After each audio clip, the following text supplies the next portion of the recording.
Hello everyone and welcome to my Bachelor Nation official channel. I hope everyone is having a wonderful day. Before we begin, please hit the subscribe button and gives this video a thumbs up. Are two former Bachelorette contestants stepping into the realm of foot modeling? Many reality stars have turned to OnlyFans to make ends meet, but the foot market is also thriving. Reality television can lead to more program opportunities, or it can only provide 15 minutes of fame. Some of the stars of these shows return to their regular life, while others pursue new opportunities. They may be brand ambassadors, influencers, or even controversial models. Two former Bachelorette stars appear to be pursuing a different career path, one that involves foot modeling. This topic recently came up, prompting them to consider that it could be a terrific business opportunity. So, which two stars are considering this move, and will they go ahead with it? Deanna Pappas and Trista Sutter have both taken different paths after their Bachelorette appearances. Trista is happily married to Ryan Sutter and has recently appeared on Special Forces. Deanna has been in legal hot water, and it has been taxing. However, the two ladies got together for the Almost Famous podcast when Deanna discussed a potential new job using her feet. At that point, the Bachelorette alums saw their futures, and they had feet model all over them. They understood they could make a lot of money if they wanted to do this. Yet, it appears that it may be more enjoyable than anything. Fans immediately responded to the chat between the former Bachelorette stars. They had opinions about what the ladies should do and whether they would support it. It generated a lot of laughing, and they enjoyed having Deanna Pappas and Trista Sutter together.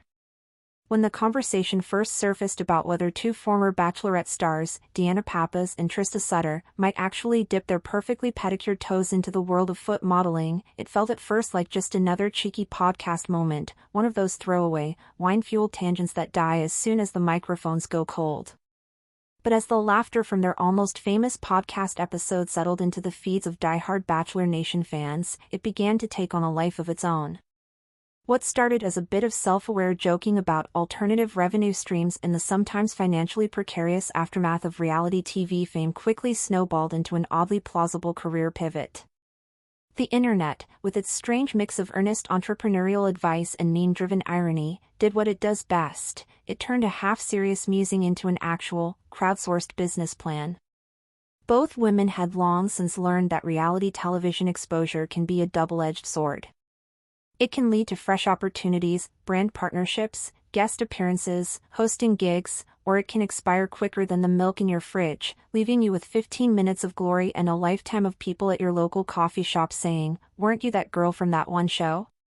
For Trista, the franchise's first Bachelorette and still one of its most beloved alumni, the years after handing out her final rose to firefighter Ryan Sutter had been largely steady and wholesome.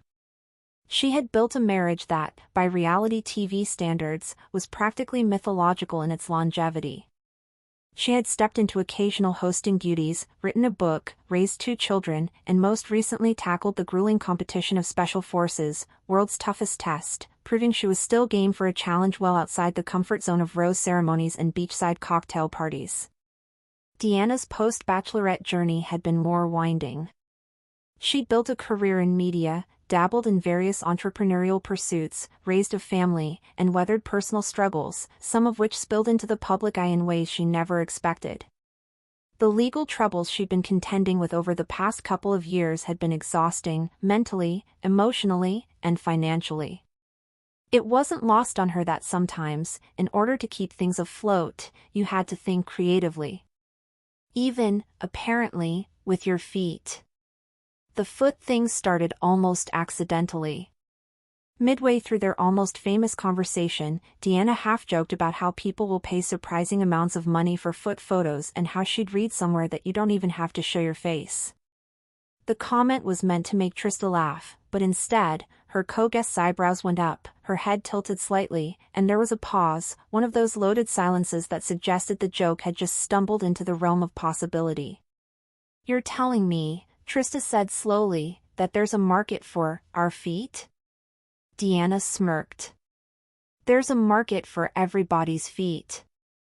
But imagine, two Bachelorette icons? There's probably a niche we could corner before anyone else even realized what we were doing. They both cracked up, riffing on the idea as if brainstorming for a skit. They joked about brand names, final toe and the perfect pedicure, and about staging glamour shots on beaches, pool decks, and even holding roses between their toes for thematic flair. But in between the laughs, there was a subtle awareness: foot modeling wasn't the OnlyFans-adjacent taboo they might have once assumed. It was an actual, thriving niche industry with professional agencies, corporate ad work, and collectors willing to pay top dollar for bespoke photo sets. By the time the podcast dropped, listeners had already latched onto the bit. Social media lit up with a mix of playful encouragement and surprisingly practical advice. Some fans offered to connect them with known foot photographers in LA. Others joked about already clearing space in their budgets for Bachelorette feet merch. The comment sections filled with puns, talk about soulmates, and I'd pay just to see them step on the competition. One fan tweeted, "If Deanna and Trista start a foot modeling collab, I'm canceling my gym membership and giving them my toe tax." Still, not everyone was sold. Some people warned them against it, citing the internet's sometimes dark underbelly and the risk of opening doors they couldn't close. Others insisted it would cheapen their brand, as if that brand hadn't already survived years of tabloid rumors, questionable editing, and ABC contract negotiations. For the most part, though, the energy was lighthearted and oddly supportive. Bachelor Nation had always had a flair for embracing the unexpected. Behind the scenes, Deanna started doing actual research.